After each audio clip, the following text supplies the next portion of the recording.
Membership of the club. First, you have some time to look at questions 1 to 5.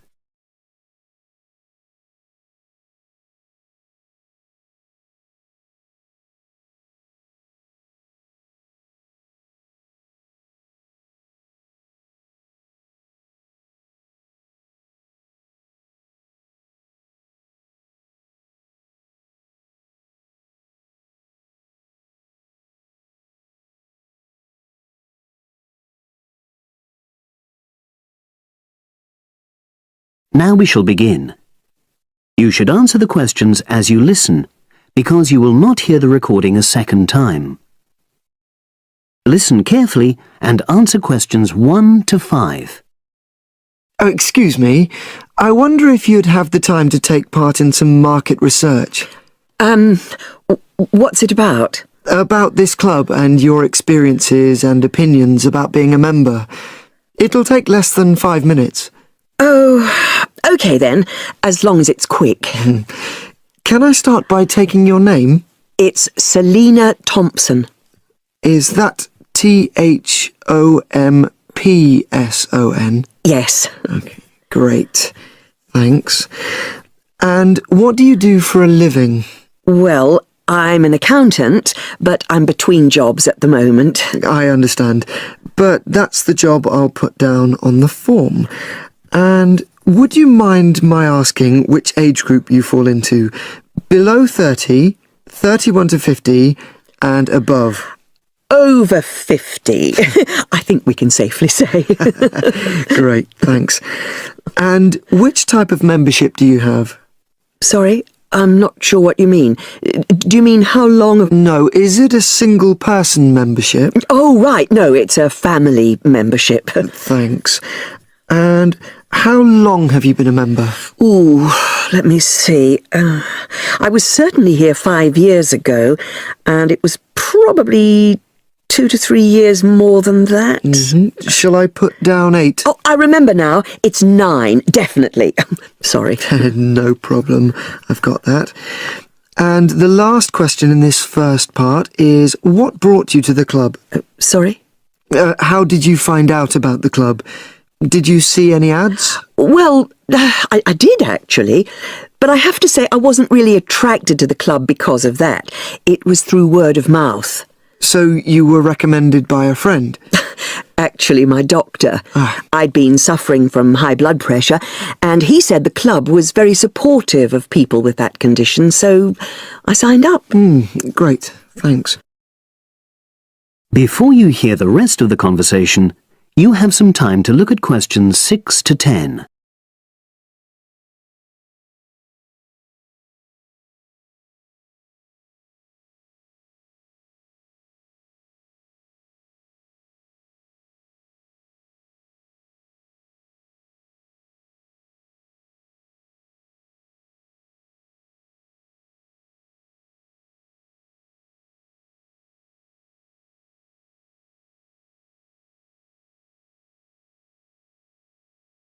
Now listen and answer questions 6 to 10.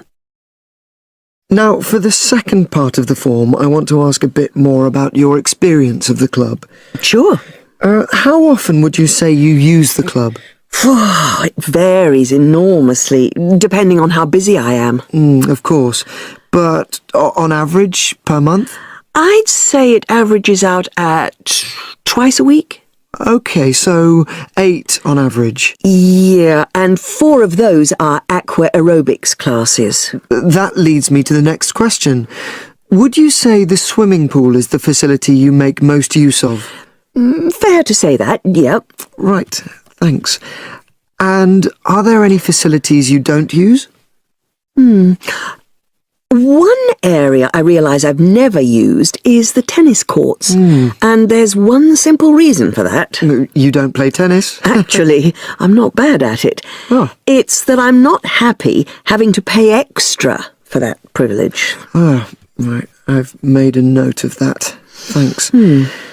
Now, in the last section, are there any suggestions or recommendations you have for improvements to the club? Only about health and fitness? Anything at all? Well, I'd like to see more social events. Oh. It isn't just a question of getting together for games or classes, but other things, you know. Yes, sure.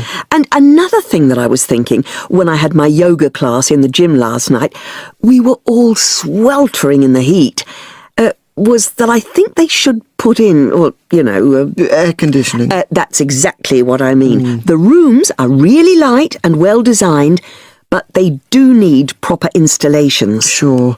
Well, I've made a note of that. Good. So, is there anything else you'd like to suggest? About quality of service, for example? Oh, everyone's very nice here. They couldn't be more friendly and helpful.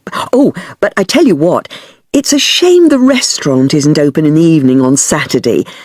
And Sunday as well, for that matter. Oh. So, the club should... Open it later on those days. OK. Well, thank you very much. That's all the questions I have. That is the end of part 1. You now have half a minute to check your answers.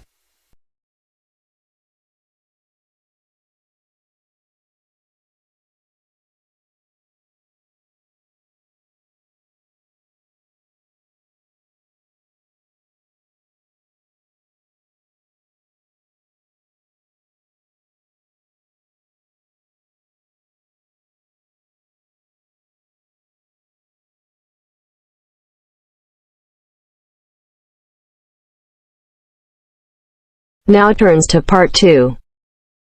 Part 2. You are going to hear a conversation between a student and a driving instructor. First, look at questions 11 to 14.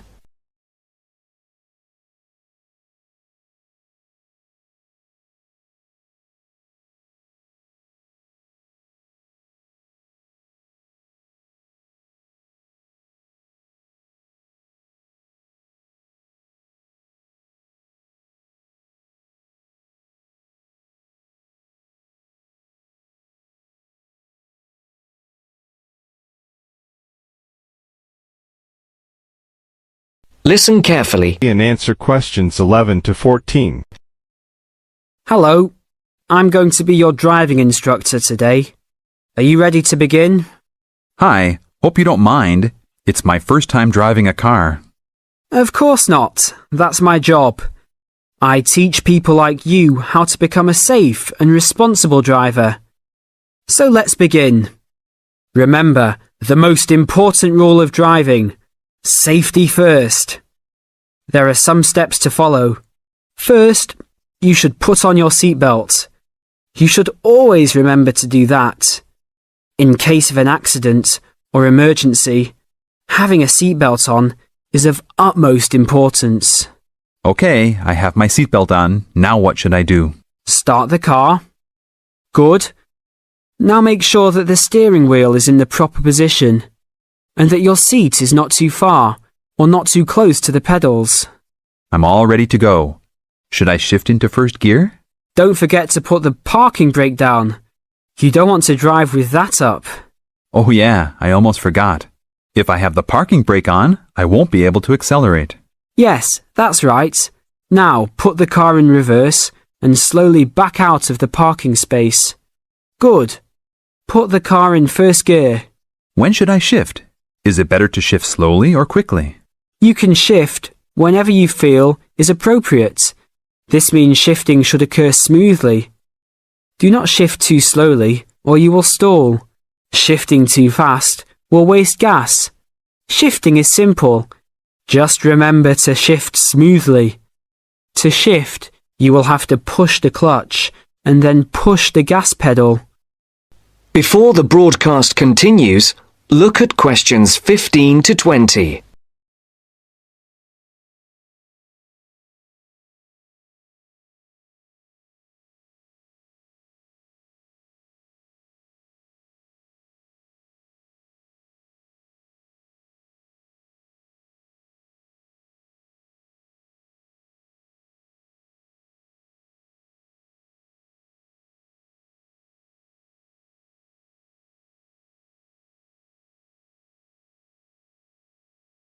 You will now listen to the second part of the talk. And answer questions 15 to 20. Remember, smoothly is the key to good shifting. Like this? Yes, that's good. Now keep it slow.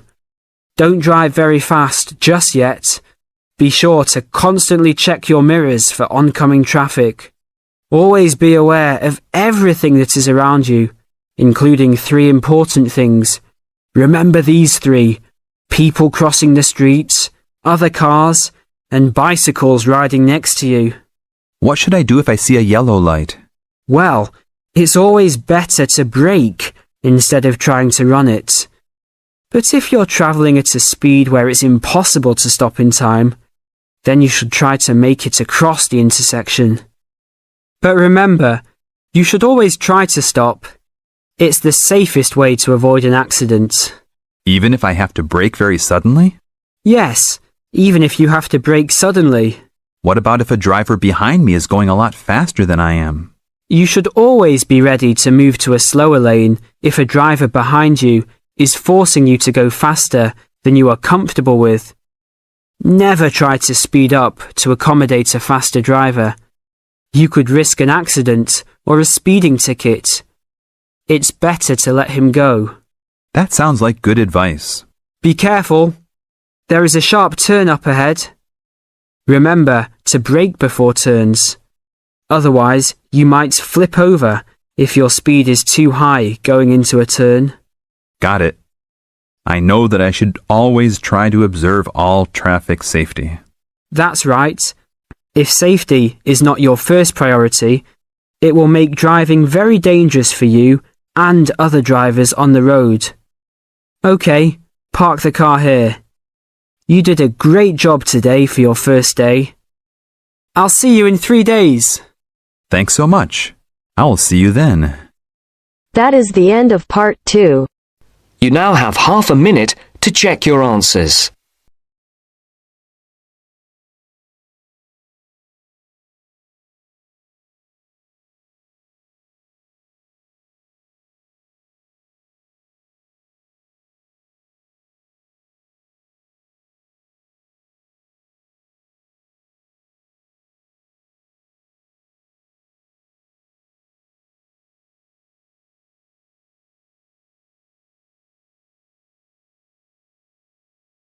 Now turns to part 3. Part 3. You will hear Peter Walsh being interviewed for a job. First, you have some time to look at questions 21 to 25.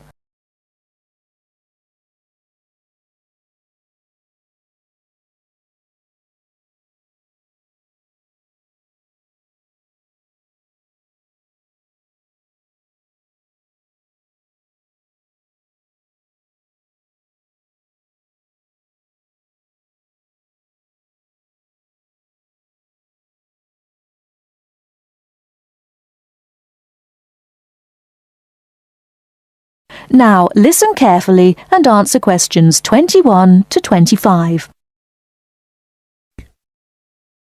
Joanne! Hi, you must be Rob. Nice to meet you. So, I hear you're planning to visit Australia. Yeah, and I really wanted to talk to you because I was thinking of spending some time in Darwin, and my sister told me you're from there. That's right. So, tell me about it. Well, where shall I start? Well, Darwin's in what they call the top end, because it's right up at the northern end of Australia, and it's quite different from the rest of Australia in terms of cultural influences. In fact, it's nearer to Jakarta in Indonesia than it is to Sydney, so you get a very strong Asian influence there. That means we get lots of tourists. People from other parts of Australia are attracted by this sort of international cosmopolitan image. And as well as that, we've got the same laid-back atmosphere you get all over Australia. Probably more so, if anything, because of the climate. But what a lot of the tourists don't realize until they get there is that the city's also got a very young population.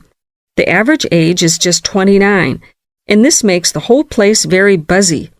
Some people think that there might not be that much going on as far as art, music, dancing, and so on are concerned because it's so remote. I mean, we don't really get things like theater and opera in the same way as cities down in the south, like Sydney, for example, because of the transport expenses. But in fact, what happens is that we just do it ourselves. Lots of people play music, classical as well as pop, and there are things like artist groups and writers groups and dance classes. Everyone does something. We don't just sit and watch other people. You said it's very international. Yeah, they say there are over 70 different nationalities in Darwin. For instance, there's been a Chinese population there for over 100 years. We've even got a Chinese temple. It was built way back in 1887, but when a very bad storm, a cyclone in fact, hit Darwin in the 1970s, it was almost completely destroyed. The only parts of the temple that survived were part of the altars and the stone lions, but after the storm, they reconstructed it using modern materials. It's still used as a religious center today, but it's open to tourists too, and it's definitely worth going to see it. Oh, and as far as getting around goes, you'll see the places that advertise bicycles for hire, but I wouldn't recommend it. A lot of the year, it's just so hot and humid.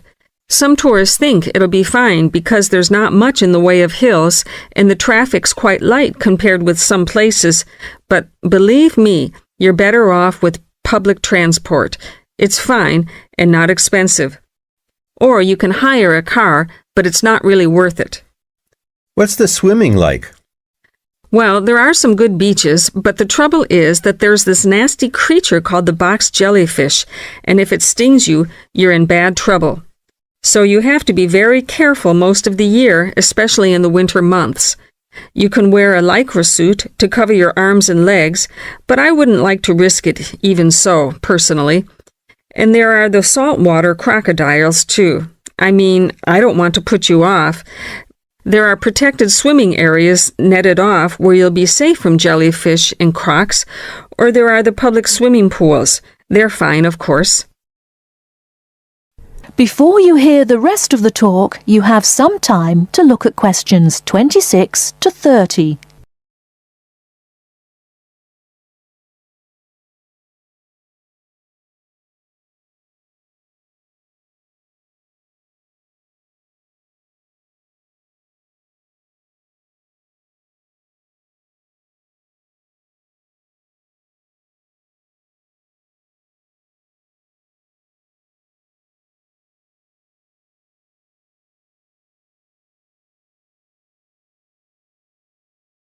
Now listen and answer questions 26 to 30.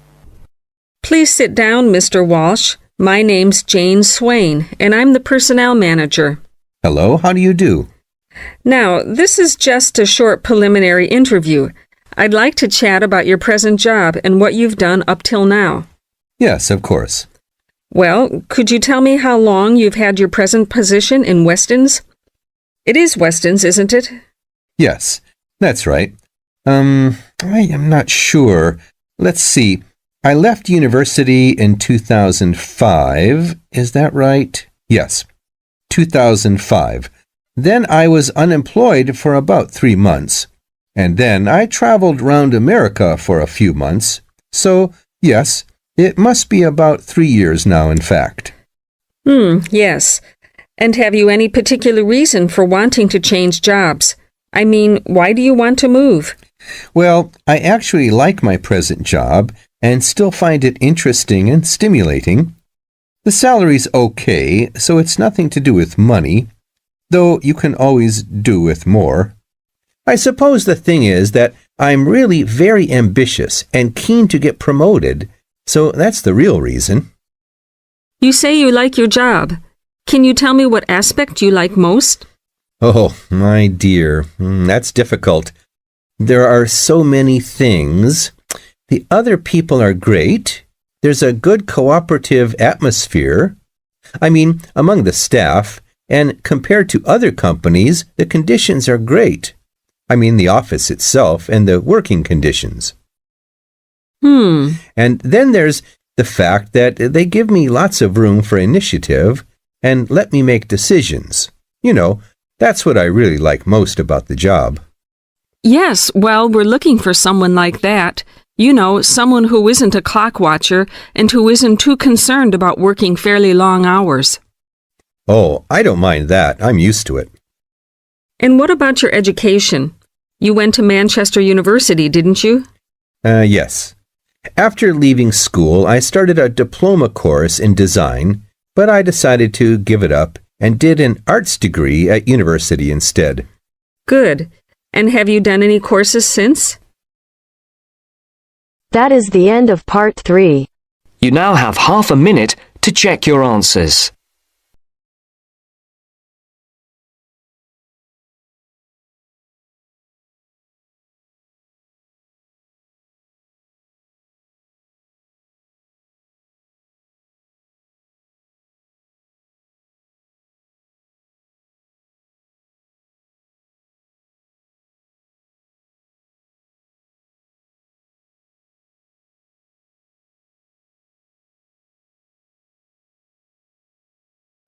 Now turns to part 4.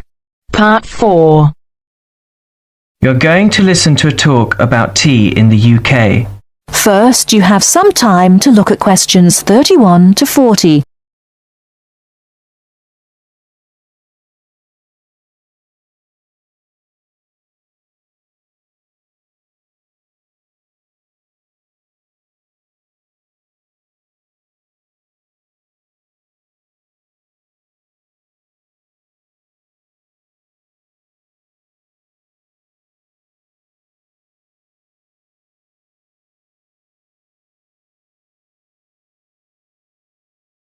Now listen carefully and answer questions 31 to 40.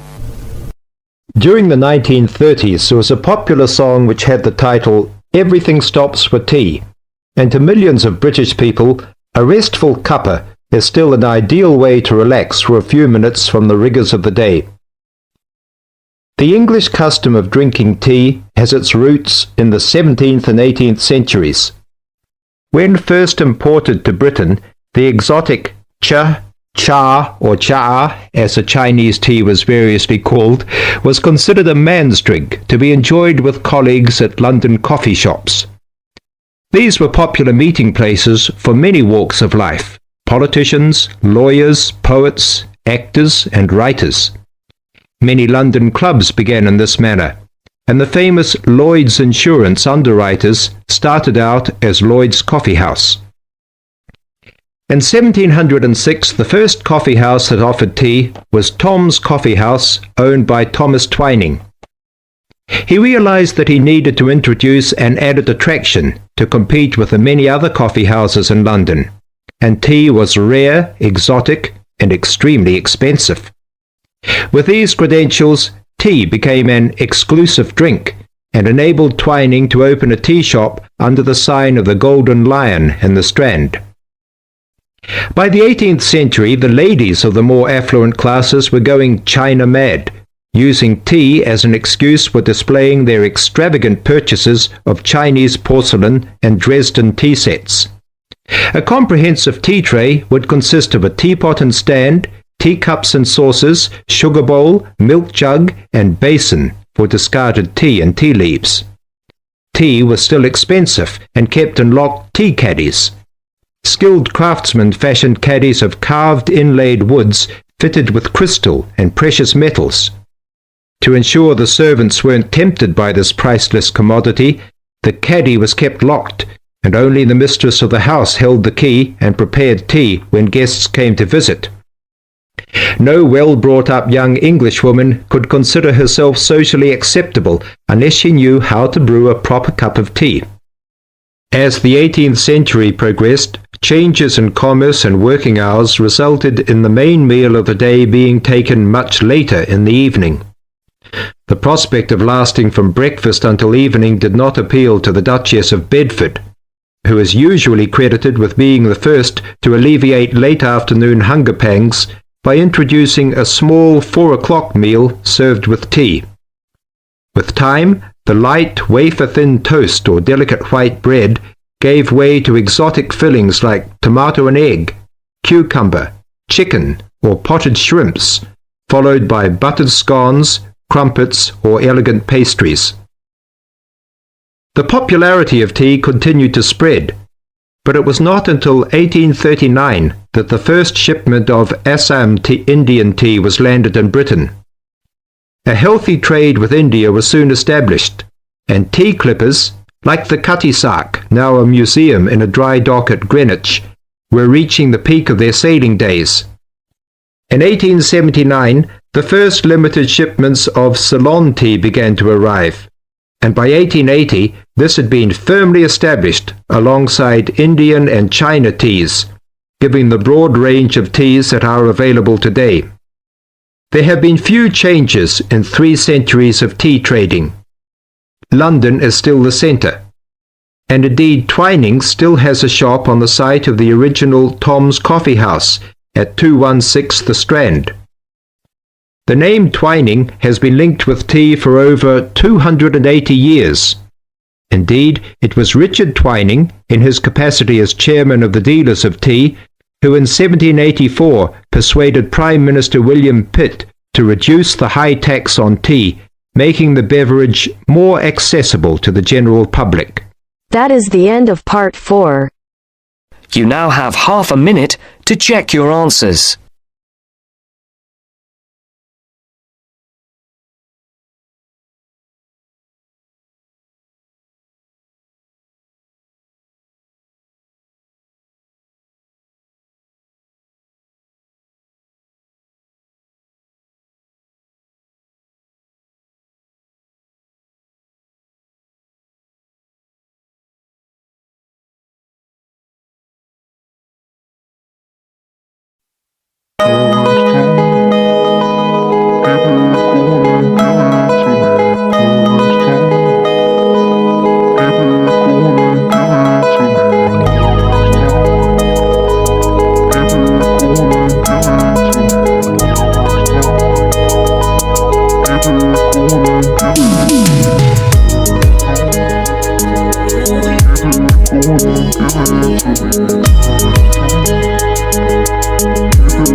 Give it to me.